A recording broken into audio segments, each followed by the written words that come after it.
My buddy's life got messed up big time. Let's tell this tale about my pal, who we'll call Jake. Jake was really into using dating apps, especially Tinder. I watched how it wrecked his life in a pretty scary way, right before my eyes. Jake was the kind of guy who'd meet a bunch of girls on these apps. He wasn't mean or anything, just really into the whole dating scene. He made sure that everyone he met knew what was up. They all knew it was just a fun, no-strings-attached kind of thing. At least, that's what he told me. But things took a turn for Jake, and a lot of it was because of this lifestyle he had. But there's more to it, because sometimes you bump into really terrible people out there. So, this one day, which seemed just like any other, Jake was chatting with a few girls on Tinder. Now, you gotta know that Jake and I shared a room in our college dorm. It was an evening after our classes, and Jake was in a really good mood, grinning ear to ear. He told me he'd met someone on Tinder who had a friend, and they were both into meeting up together for some fun. I'd never seen him so pumped up about a date. That Saturday, around 7 p.m., Jake headed out to meet these two girls at a bar nearby. Normally, he'd text me after his dates to let me know how it went, or if he'd be staying out late. But when it hit 2 a.m. and I hadn't gotten a single message, I thought maybe he'd stayed over at one of their places. I was just chilling, having a few beers and playing some PU Big. I stepped outside for a smoke, and when I walked out of the dorms, I almost tripped over Jake. He was sitting right there on the front steps. "What's up, man?" I asked, kind of laughing. But he didn't say anything. I sat down beside him and got a real shock. His eye was bruised and he was crying. I'd never seen Jake cry before. "Jake, dude, are you all right? What happened?" I asked. But Jake just stayed silent. After that night, Jake packed up and went back to his parents' house for the rest of the semester. He didn't say much, just that he needed some time off. I was really worried about him. He seemed totally broken by whatever went down that night, and I was left wondering what could have happened to him. Everyone was curious about Jake, wanting to know what had happened. It wasn't until he came back the following semester that he finally opened up to me, and honestly, he looked even more worn out than before.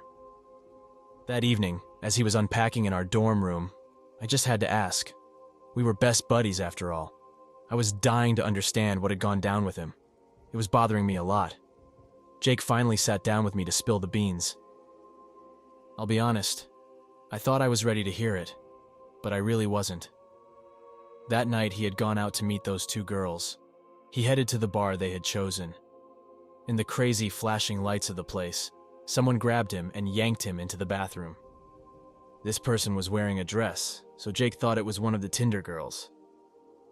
But once he got into the bathroom, another guy pushed him against the wall and hit him hard, knocking him out cold. When Jake came to, his wallet was missing, his clothes were all messed up, and he was bleeding a little. And well, to be straightforward, his backside was hurting. Jake was too ashamed and upset to tell anyone, so he decided to go home. He needed some time to process what had happened. Jake went for his regular health checkup, something he did every year. And that's when the final blow hit him. Jake found out he had HIV. This should be a warning to everyone. You've got to be cautious. Sure, have fun, but always be safe. And definitely think twice before meeting up with strangers you've never actually seen in person. There are folks out there looking to take advantage of others. I see what happened to my best friend Jake every day, and believe me, it's the kind of thing you wouldn't wish on anyone.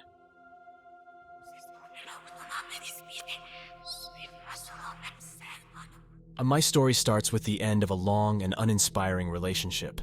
I was longing for something more physical, but my former boyfriend wasn't interested in that. So, once we parted ways, I began to seek out new companions without much thought. I was desperate for affection, and at that time, I wasn't too picky about who I spent my nights with. This is when a peculiar person enters my tale. His online profile caught my eye, mostly because of his unusual name. He boasted about having 6 dogs, and one of his pictures showed him with his large, muscular dog, which I think was a pit bull. He was reasonably attractive, and as someone who adores dogs, I couldn't resist swiping right. We matched, but initially we didn't chat much. Then one evening, driven by my desires, I decided to message him. He seemed eager to meet, and there were no immediate red flags. He arrived with a pack of red apple cider, and we headed to my dorm room to chat. As we talked, I couldn't shake off the unsettling feeling he gave me. Despite this, we ended up being intimate. Afterward, he surprised me by asking if I would be his girlfriend, but I declined. I just wanted him to leave as quickly as possible. Months passed, and I stopped responding to his messages, but he persisted in trying to contact me. Finally, one day, I gathered the courage to reply. I decided it was time to clearly express my feelings and set boundaries. I told him the truth. I was now in a committed relationship with a woman. I had been exploring my sexuality and realized I was a lesbian, not bisexual. I hoped this would discourage him, but instead, he tried to guilt-trip me into cheating on my imaginary girlfriend. Thankfully, after a bit of persistence, he backed off. Months later, I was sitting with my friend Paige having lunch. She was browsing through Facebook, and we started discussing her weird step-cousin. Suddenly, she showed me a photo that made my heart drop. It was the same guy I had met on Tinder, and then she shared more about him that was truly disturbing. He had a troubled past, including an attempt to take his own life when he was very young. Paige revealed that he had been emotionally abusive towards some of his past girlfriends, and had even stolen money from her stepdad. What was even more shocking was his casual boasting about almost ending someone's life, for which he only got a short sentence because he was a minor at the time. He seemed to wear this as a badge of honor, hinting he might do it again. On top of all this, he was heavily into drugs, yet, surprisingly, he had a wife all this while. Seeing my shocked face, Paige asked if I was all right. I confessed to her that I had met her cousin on Tinder. Her reaction was a mix of disbelief and worry. I admitted to her that we had been intimate, which made her even more upset. We were both stunned, trying to process all this. I was so embarrassed, and now those unsettling vibes I'd felt around him made perfect sense. I continued to use Tinder for a while after that, but due to this and other strange encounters, I eventually decided to stop.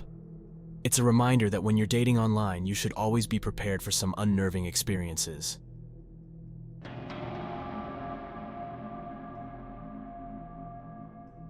This story unfolds in a small town, and it's about a young person, say 14 years old, living in a place called Maple Grove.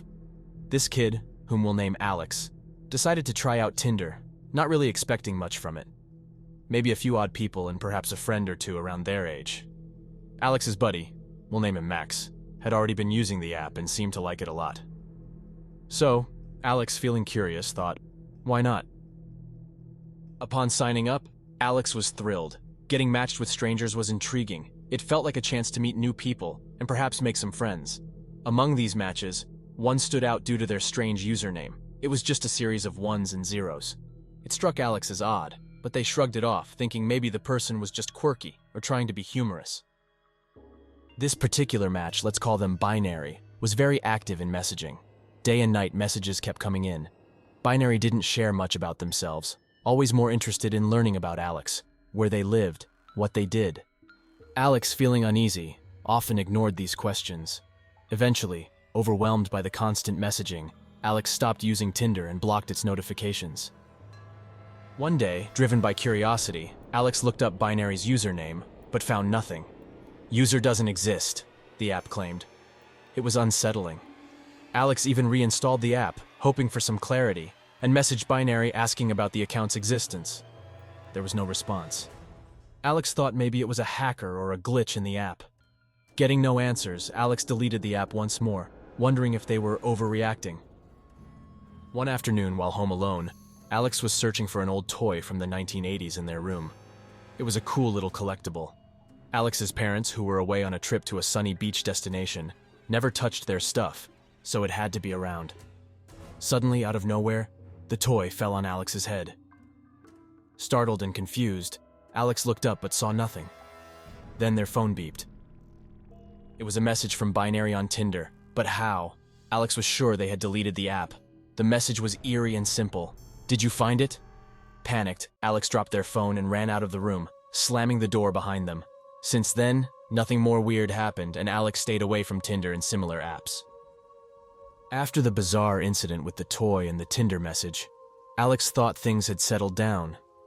But then, out of the blue, a text message arrived on their phone. The message wasn't ordinary. It was a string of ones and zeros binary code. Alex, feeling a wave of fear, decided to use an online translator to decode the message. The translation sent a chill down their spine. I'm always watching. This message got Alex thinking about the risks of meeting strangers online, especially through dating apps. It's a world where anyone can pretend to be someone else. Alex mused. I could even pretend to be a young teen online, but that would attract all sorts of wrong attention. The thought was frightening. The idea that people could be out there, pretending, lurking, possibly with bad intentions towards others, maybe even towards kids. As a warning to others, Alex decided to share this experience online. They made a video talking about the importance of being careful and trusting your gut feelings when interacting with people you meet online. It might just save your life, Alex warned in the video. The biggest mistake happened during the Christmas holidays. I had just quit my job as a waitress at a small diner and was stuck at home for a few days because I was grounded. I was supposed to stay in the house, but I chose to stay in my room. I spent my time on social media, mainly Twitter, but I also used dating apps to pass the time. Tinder was the one I used the most. I wasn't totally honest about my age on the app, but I did mention in my profile that I was only 18. I was very selective, swiping right for maybe just one guy out of 20. I didn't think too much about the ones I chose. Some messaged me, some didn't. I had many short and meaningless chats that didn't lead anywhere. Then I met a guy named Zach on the app. He said he was about 25 and was really good looking. He sent me a funny pickup line, and we started flirting. After a while, he asked for my phone number, and I gave it to him without thinking twice. We texted all night long. Our conversation was easygoing, but Zach wasn't great at spelling or using correct grammar. I actually found that kind of charming. It was around 3 in the morning when I fell asleep, leaving Zach and everyone else I was chatting with without a reply.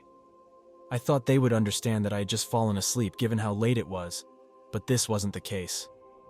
When I woke up around 11 a.m., I found 12 missed calls, 3 or 4 voicemails, and about 10 text messages, all from Zach. At first, Zach seemed like a calm and nice guy over text, but his messages and voicemails were shocking. I had never heard or read such horrible, threatening words. He said many awful things, but the worst message read, "Okay, since you want to ignore me, I'll treat you badly. When I see you, I'll show you what I do to people who ignore me. Ever had a broken jaw? It's painful, and I can't wait." He said some really scary things. Right after that scary message from Zach, I blocked him and didn't even think about replying. I deleted all his texts and voicemails, trying my best to erase the whole scary experience from my mind. I didn't tell a soul about it, especially not my mom. If she found out, she would definitely have taken my phone away. 2 days went by, and I was still stuck at home, just lying around in my room. It was late at night, everyone else was asleep, and I was feeling super bored. I was thinking about the whole thing with Zach when it hit me. I had blocked him on everything except Tinder, where we first met. I had turned off my notifications for Tinder, so I hadn't thought to check it. When I logged back in, there were tons of messages from Zach. I didn't plan to read them, but the beginning of his message caught my eye. He wrote that he knew where I lived, and that he was outside my house. Even mentioning it had 2 stories. This could have been a lucky guess. Lots of houses have 2 stories. But what really scared me was his location. He used to be 30 miles away, but now his profile showed he was less than a mile away. I panicked, deleted him, and closed my Tinder account right away. I regretted it later because I didn't save any of it as evidence. I was too frightened and foolish to tell anyone. I spent the whole night looking out my window. I even let one of our dogs sleep in my room for comfort. I was so scared I felt sick. I stayed up until the morning and then slept until the afternoon. When I finally went downstairs, my mom had some really creepy news. She said a man had come to our door asking for me, claiming he knew me from church. I didn't even go to church back then. My mom, being smart, told him he was at the wrong house and then called the police to describe him. She didn't wake me up, thinking he was just some random weirdo and that I didn't know him. He asked for her daughter, not using my name. If this was Zach, I had no clue how he found me. I moved to live with my older sister after the longest month ever. The only thing that might have been related to Zach was an old beat-up green car I sometimes saw on our street. It probably wasn't him, but I couldn't help feeling nervous. This whole ordeal still haunts me, and I haven't used Tinder since. I want to remind everyone, girls and guys, to be super careful when using social media and talking to strangers. You never really know who's on the other side of the screen.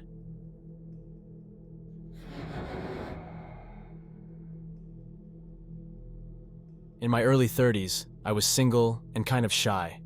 I hadn't been in a serious relationship yet. I dated a few guys, but nothing lasted more than a month. We just didn't click. I decided to try online dating to find someone who shared my interests. I tried several dating sites like OkCupid and eHarmony, but I didn't have much luck. The guys who messaged me were a bit odd. Their profiles and the way they spoke were off-putting. They seemed too intense, so I avoided them. Then, I checked out the App Store and found Tinder. I'd heard a lot about it and its famous swipe right feature. One evening, after work, I decided to try Tinder.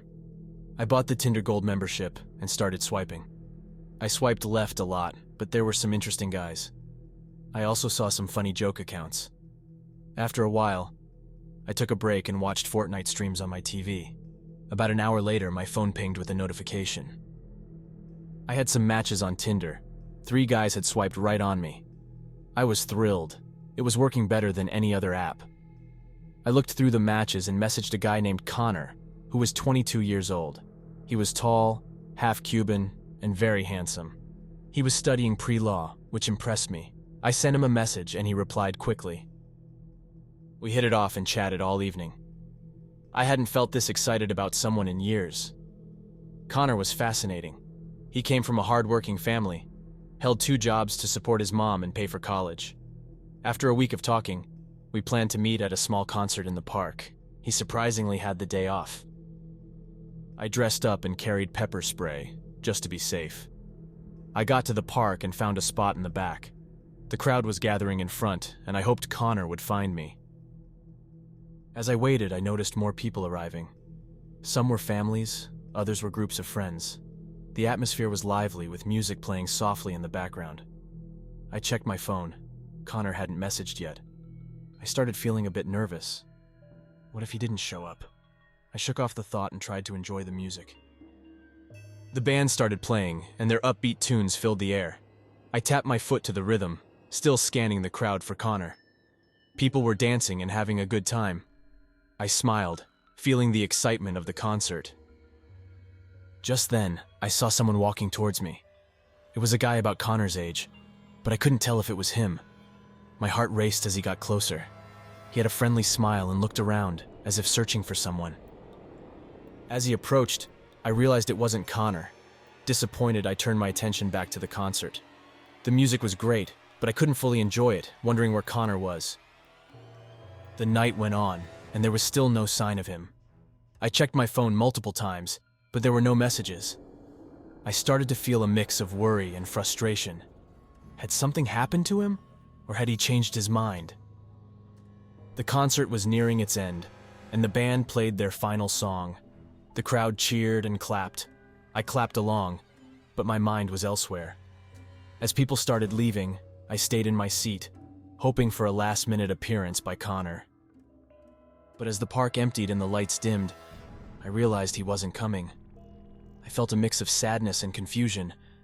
Why hadn't he shown up? Did I do something wrong? I stood up, ready to leave, when my phone buzzed. It was a message from Connor. I opened it, my heart pounding. What would he say? Would he apologize, or had something unexpected happened? I felt really down as I left the concert early. Connor hadn't shown up, and it hurt. I decided to walk home, which was about 1.5 miles away. I didn't want to ride the bus or take a taxi. About 15 minutes into my walk, I noticed someone behind me. This person was wearing a dark hoodie and kept a distance of about 20 yards from me. I held onto my pepper spray, just in case. I thought it was probably just another person heading home. I turned a few corners and crossed some streets, trying to shake off the feeling. When I looked back again, the man was still there, same distance. In better light, I could see he was about 6 feet tall, with a broad build and a thick beard. My heart started to race. He couldn't be following me, could he? He didn't look like Connor. I started to feel really nervous. and decided I needed to go somewhere with more people around. My home was too far. As I was trying to figure out what to do, I got distracted. Suddenly, I felt a cold, sticky hand over my mouth and an arm around my neck. I tried to scream and fight back. We both fell to the ground. I felt a sharp pain in my ribs, and then someone else was there, fighting the man. But the arm was still tight around me. Everything went black. I woke up in an ambulance with a broken rib, but safe. The man who had followed me, Carl, was arrested. A father walking his daughter home had seen me being attacked and helped me. Carl had been using fake profiles on dating apps to stalk and rob people. I couldn't understand why Carl would hurt me just to steal. It seemed like he had more sinister plans. After a few months, I tried using Tinder again. I wanted to believe that most people are good, but I couldn't forget that there are others like Carl out there.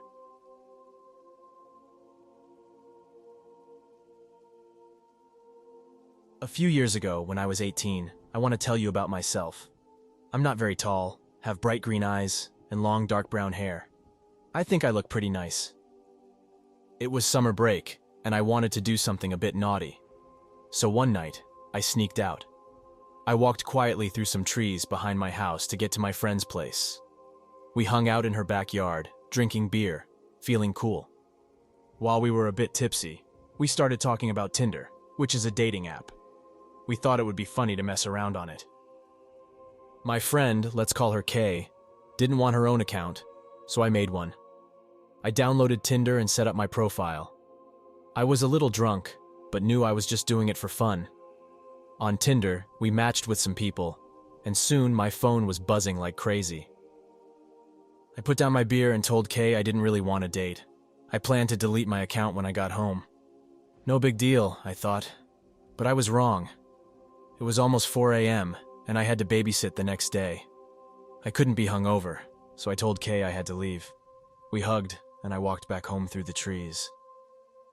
2 days later, I was babysitting the same kids I'd looked after for over a year. We were in the living room. I put on a movie for the youngest, Sadie, who was 5 and super cute. There was also Jacob, who was 10, and Ashton, who was 14. It was weird they needed a babysitter since Ashton was close to my age, but I didn't mind. I loved spending time with those kids. Sadie was sound asleep on the sofa. I carefully took her drink cup from her mouth, trying not to wake her. Jacob and Ashton were at the kitchen island, with Jacob annoying Ashton about something. I wasn't really listening to them. Walking over to them, my phone started vibrating. It was from Tinder, which surprised me because I hadn't gotten many messages since I downloaded it 2 days ago. I looked at the profile and thought it seemed fake, but I was just having fun, so I decided to play along. I thought Kay would laugh about this. A guy named Braxton, or that's what his Tinder name was, messaged me. His first message was scary. He wrote something about feeling my pulse while grabbing my neck. I read it many times, shocked. I couldn't believe someone would send such a creepy message. I felt really scared. Ashton and Jacob noticed and asked if I was okay because I gasped and turned red. I lied, saying I just had a bad headache. Then another message came. "Is that your family?" I was stunned, staring at my phone. Then he wrote, "You're all beautiful. You're mine now." This really scared me.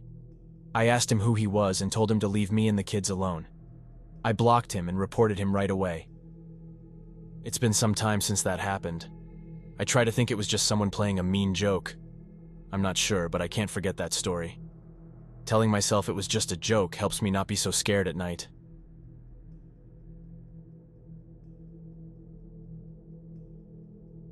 Over the past few years, I've used the dating app Tinder and met several girls. None of these meetings turned into anything serious, except with my ex, Lisa. We were together for a few months, but then I discovered she was secretly married and had 3 kids. I was shocked because I had no clue she was lying, and her husband didn't know either. I broke up with her as soon as I found out, but I still felt really guilty. After taking some time off from dating, I decided to try Tinder again. That's when I started talking to Emily. She was pretty, easygoing, and had a great sense of humor. Her social media profile showed she wasn't married, which was a relief. We'd been messaging for about a month, but we hadn't met in person. Then, about a week ago, my friends invited me to a bar in Palm Springs for a birthday party. The bar was a 2-hour drive from my house, but I wanted to see my friends and celebrate the birthday, so I agreed to go. I looked up the bar online and saw it had live music and dancing. It seemed like the perfect place to finally meet Emily, especially since she lived only 30 minutes away from Palm Springs. I invited her, and she quickly agreed to come. She even teased me for taking so long to ask her out. After my last experience on Tinder, I wanted to be extra cautious. The party night arrived, and I got to the bar around 9 p.m. My friends were already there. Emily was supposed to meet me at 11. I spent the first couple of hours eating, dancing, and enjoying a few drinks. Right at 11, Emily texted me to say she had arrived. I went to the entrance to wait for her. As she walked in, I saw she was pushing an older man in a wheelchair. My heart sank a bit. The man looked frail and serious. Emily hugged me and said, "I hope you don't mind, but I brought my dad. He's not well." I was surprised because Emily had never mentioned her dad's condition. In fact, she had told me he had just returned from a trip to Haiti and they had dinner plans last week. I smiled and assured her it was fine. I introduced them to the birthday guy, making sure he knew not to stare. He greeted Emily and her dad warmly. We spent the next few hours at the party. Emily's dad was quiet and didn't speak to me at all. He just watched the people around him with a blank expression. When Emily and her dad left, they used a van specially equipped for the wheelchair. As they drove off, I texted Emily to say I had a great time and hoped her dad would feel better soon. I wished I could have talked to him more. After Emily texted me a simple thanks and didn't say anything else for about an hour, I started to wonder. Maybe she didn't enjoy meeting me, or perhaps she was just too busy taking care of her dad. Those were the only two explanations I could think of. Later that night, around 3 a.m., my friends and I decided to head over to my friend's sister's place for a few more drinks. It was only a 5-minute walk away, and we didn't want to risk driving under the influence. We were relaxing in her living room, music playing softly in the background, when something strange happened. The curtains were open, giving us a clear view of the street outside. Suddenly, my friend Mark pointed out the window and shouted, "Isn't that Emily's dad? The guy in the wheelchair?" I looked up and saw the same old man, alone in his wheelchair, rolling down the street. A chill ran down my spine. What was he doing out there by himself at this hour? I thought about texting Emily, but decided against it for some reason. Around 6 a.m., we all crashed in the living room, planning to grab breakfast at IHOP in the morning. At 7 a.m., I got up, freshened up, and walked to my car, still thinking about the odd sight from last night. As I drove towards IHOP, I saw Emily's dad again, sitting motionless in his wheelchair beside a tree on the sidewalk. I tried calling Emily, but she didn't answer. Now I was really worried. I turned my car around, intending to talk to him, but when I looked back, he was gone. I was baffled, but decided to go on with my day. While having breakfast, I couldn't stop thinking about Emily, so I decided to look through her Facebook profile. I know it sounds a bit creepy, but I was curious. I was scrolling through her photos when I felt that same eerie chill. There was a photo of Emily, her mom, and her dad after his trip from Haiti. But the man in the photo was definitely not the man in the wheelchair. He looked at least 20 years younger, healthier, and completely different. I couldn't believe it. Why would Emily lie about something like this?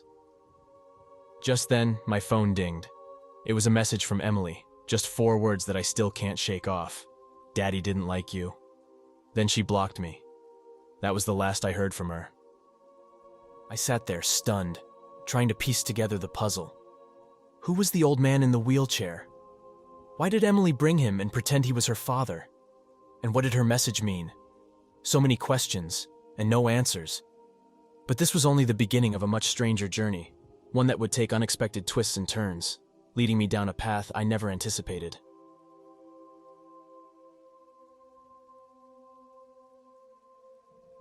At the age of 22, I was beginning a new chapter in my life. I had just moved into my first apartment, bought a car, secured a job, and was free from the responsibilities of school and parental oversight. Despite these achievements, I felt something was missing, a significant other. I longed for a serious relationship, so I decided to give online dating a try. I downloaded Tinder and started swiping through profiles of local women during my free time. Although I got some matches, none of them really engaged in conversation. Then one day, I stumbled upon a profile of a girl who seemed almost too good to be true. She was incredibly attractive, and I found myself more drawn to her than anyone I had ever seen. I swiped right, and to my surprise, we matched instantly. Skeptical yet intrigued, I spent the next 2 days immersed in our chats. Eventually, I gathered the courage to ask her out on a date.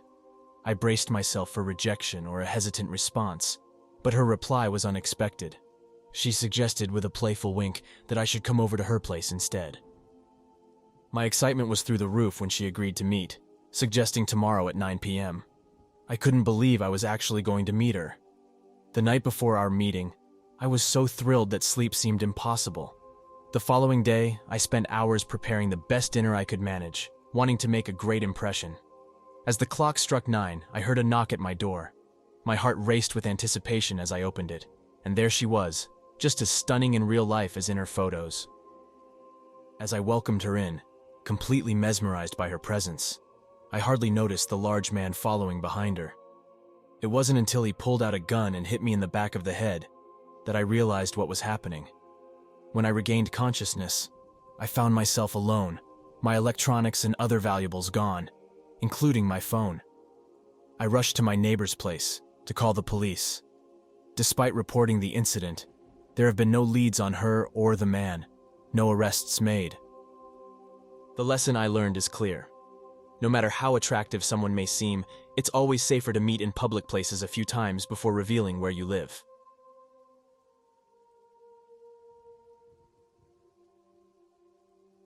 I've often met guys through the dating app Tinder, and fortunately, I've always been safe. I considered myself fearless and trusted people easily. The men I met from Tinder and rode with in their cars were usually just ordinary guys, not at all strange or dangerous. I thought I was just fortunate, but that changed. I had been chatting with a guy on Tinder for some time. I was really struggling to move on from my previous relationship and hoped meeting someone new might help.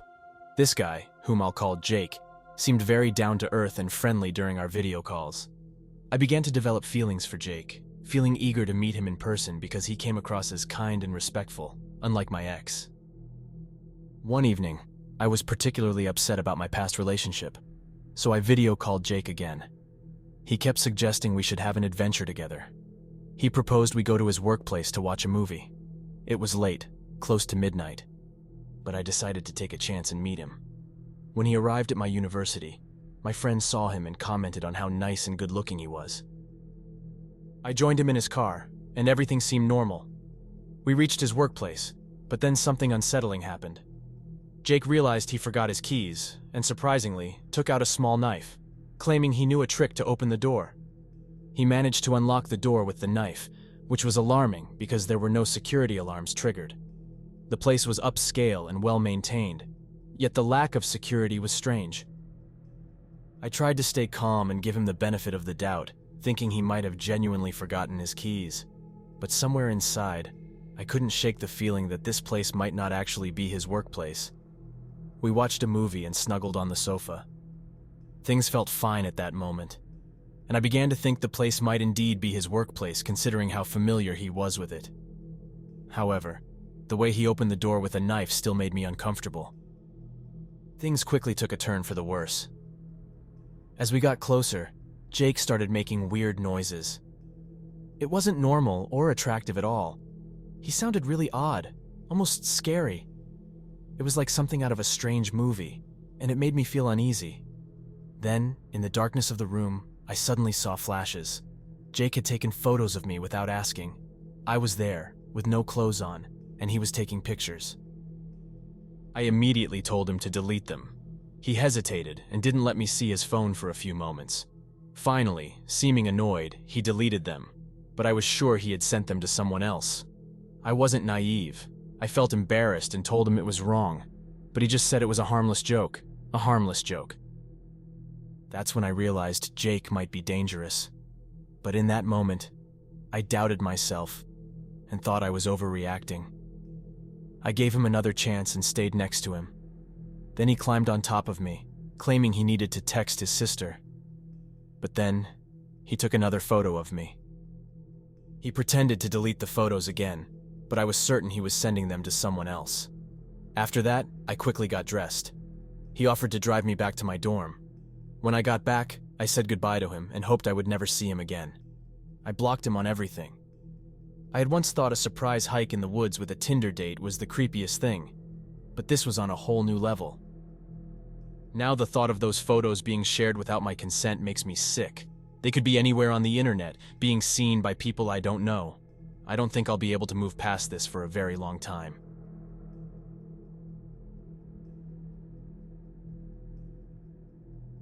Some time ago, I found myself really bored and had just ended a relationship.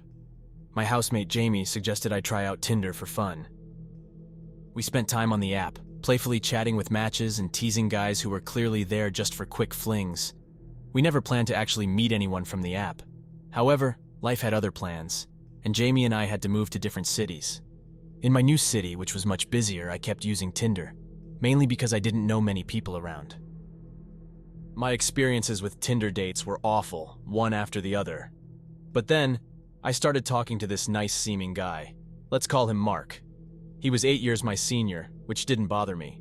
Mark was part indigenous, with a tan skin tone that stood out next to my pale skin. He was shorter than me but very well built, with short brown hair and dark eyes that were almost black, topped with a confident, charming smile. We chatted every night for a week. I discovered we shared many interests, even the quirky ones that most people don't care about. I felt I could be completely open with him, and it felt wonderful. So I agreed to meet Mark one evening. He was going to pick me up and we planned to go to a local Tim Hortons for coffee. Since I don't drive, I gave him my address. He arrived in a company car, making him easy to spot. He looked even better than his photos. We talked on the drive to Tim Hortons and continued chatting there until the place closed at midnight. I learned a lot about him during that time. Mark had been married and had a son, but the marriage ended when he found out his wife was unfaithful. This had happened just a few months before we met. He shared stories about his challenging past, but emphasized how he was changing his life. This should have been a warning sign for me, but I tend to be open-minded and believe in second chances. Part of his past included time in jail, which he mentioned casually. I figured it was for something minor, like a small fight or marijuana possession, not uncommon in Canada. After the coffee shop closed, he drove me home. I told him I had a great time and asked him to text me once he got back to his place to ensure he got home safely. As I settled into bed that night, I couldn't help but feel a mix of excitement and nervousness about this new connection. Mark seemed like a great guy, but his casual mention of jail time lingered in my mind. However, I pushed those thoughts aside, choosing to focus on the positive aspects of our meeting. Little did I know, this was just the beginning of a series of events that would profoundly change my perspective on trust and relationships. In the following days, our conversations continued, delving deeper into our lives and experiences. Mark shared more about his efforts to turn his life around, while I opened up about my own challenges and aspirations. We planned to meet again soon, and I found myself eagerly anticipating our next encounter. But as the days turned to weeks, I began to notice subtle inconsistencies in Mark's stories. He would occasionally contradict himself, and sometimes he seemed evasive when I asked about specific details of his past. This raised red flags in my mind, but I brushed them off, attributing them to my overthinking. Our second meeting was set for a weekend brunch. I was looking forward to it, hoping to clarify some of the doubts that had crept into my mind. As the day approached, I couldn't shake off a feeling of unease, wondering if I really knew the person I was about to meet again. That night, as I was getting ready for bed, my phone buzzed. It was a message from Mark, asking if we could see each other again. Over the next couple of weeks, we went on several more dates, usually after his work, since he didn't go back to his place first. I often saw him in his work uniform, but one date was canceled because he got stopped by the police. He told me he was driving without a license due to unpaid parking tickets from when he was in jail. He suspected his ex tipped off the cops. I found this concerning, but I let it slide. After a few more dates, Mark invited me to spend a weekend at his place. I felt comfortable and excited about it. He picked me up in his company car, despite not having a valid license. On our way, he revealed he was a recovering addict living in a recovery house. This was a bit alarming, but I admired his efforts to improve. When we arrived at his place, he said we had to be quiet because I wasn't supposed to be there. His room was simple: a bed, a chair, a side table, and a dresser. It was messy, yet sparse. I sat on his bed while he left to drop off the car at his boss's place, instructing me not to open the door to anyone. I felt uneasy, but tried to ignore it. Later, Mark returned with a bottle of whiskey, explaining we had to be quiet about it since alcohol wasn't allowed in the recovery house. I'm not much of a drinker, but I didn't want to spoil his mood. We ordered pizza and watched Supernatural on Netflix. As the night went on, he drank steadily. At one point, he stood up in his boxers, revealing a poorly inked swastika tattoo on his thigh. He said he got it in jail. This shocked me, but I tried to overlook it and cuddled with him. The night turned intense. The next day, we watched more Netflix, and he played guitar for me. In the evening, since he didn't have the car, a friend of his had to drive me home. As we got closer to my place, I started feeling really anxious, almost having a panic attack. As I sat in the car, my mind raced with questions and doubts about Mark. The red flags I'd ignored now seemed glaringly obvious. The jail time, driving without a license, the secretiveness at the recovery house, and that disturbing tattoo. All these pieces formed a picture that I couldn't ignore anymore. I realized I had been overlooking significant warning signs because I wanted to believe in the best in him. The ride home felt like an eternity, with each passing minute amplifying my unease. When I finally reached my doorstep, I thanked his friend and hurried inside. Alone in my room, I reflected on the weekend. The excitement I had felt before now seemed foolish in the light of reality. I knew I had to make a decision about my relationship with Mark. Despite my desire to see the good in people, I couldn't ignore the signs that something wasn't right. The realization that I might be in a potentially dangerous situation hit me hard. As I lay in bed, I decided to take some time to think about my next steps, knowing that whatever I chose to do, it would be a decision made with a clearer, more cautious mind. Feeling uneasy, I told Mark I wasn't comfortable with his friend driving us. Mark, looking a bit annoyed, insisted that his friend was almost there, and it would be rude to cancel now. Eventually, he agreed to accompany me in the car. When I saw the friend, my discomfort grew. He looked rough, like someone from a notoriously bad area known for drug problems. His face was marked with sores and scabs, and he had an unsettling aura. Reluctantly, I got into the back seat while Mark sat in front. Throughout the ride, Mark held my hand, probably noticing how scared I was. His friend drove recklessly, speeding and swerving, which only added to my fear. I quietly cried during the ride, and the friend laughed mockingly, asking if I was scared of him. I didn't respond, but inside I was terrified. When we finally reached my place, Mark walked me to my door, apologizing with a sad look in his eyes. I rushed inside and spent the night crying in my bed. Mark texted me later, apologizing again, but then I didn't hear from him for a couple of days. When I finally got a reply, he explained that he was upset with his friend that night. We continued talking for a few days, but then he stopped responding. As a recovering addict, this silence worried me even more. I called and texted him repeatedly, growing increasingly anxious. In a moment of impulse, I decided to search his full name in public records, something I should have done earlier. I found a list of parking and speeding tickets, but what truly caught my eye was an entry for aggravated assault. Unable to access more details, I searched his name and city online and found a news article from 10 years ago. The article detailed how Mark and 3 others had been arrested for a brutal home invasion and stabbing, believed to be gang-related. They had attacked a man in his home, stabbing him multiple times. Although the victim survived, Mark was initially charged with attempted murder. He got a reduced sentence for testifying against the others, resulting in an aggravated assault charge and a 5-year jail term. This was far more serious than what Mark had portrayed. I was in shock. I texted Mark, telling him to never contact me again and warning him not to come near my place. I blocked him on all social media and my phone. As I sat there, numb and shaking, the gravity of the situation hit me. I had been so close to someone with such a violent past without fully realizing it. The charming man I thought I knew was a facade, masking a history of violence and deceit. I felt betrayed, scared, and angry at myself for ignoring all the warning signs. I spent the next few days in a daze, trying to process everything. The fear of him possibly showing up at my door lingered in my mind, keeping me on edge. I decided to confide in a close friend, seeking comfort and advice on how to handle the situation.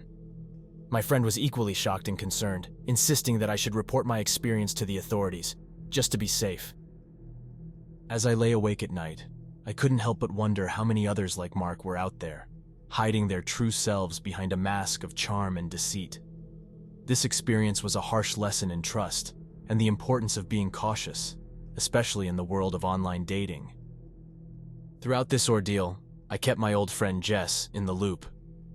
A few days after the shocking discovery about Mark, I shared the latest update with her. I was pretty upset and venting to her about everything. Jess, always looking out for me, asked if there was anything she could do to help.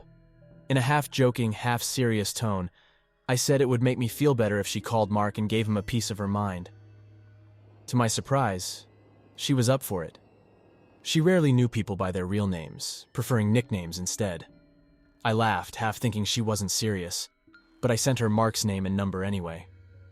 Moments later, Jess texted me, saying she had called him and had a go at him, calling him out for his behavior. We shared a laugh over it, and I felt a bit lighter, thanks to her support. But then, about 30 minutes later, my doorbell rang. I was in the basement at the time, so it took me a while to get to the stairs. I wasn't expecting anyone, and the sudden ring made me cautious. Suddenly, there was a loud, forceful knock that startled me. I immediately called my dad for advice. He told me to stay calm and avoid being seen through the windows. I crept up to the second floor and peered through the curtains. There was a shadowy figure standing at my door, unrecognizable. The knocking turned into an angry pounding that set my heart racing. I ducked under the window, feeling scared.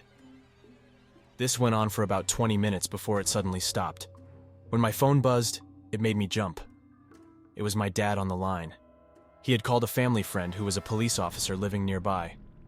My dad explained that the officer had agreed to check things out.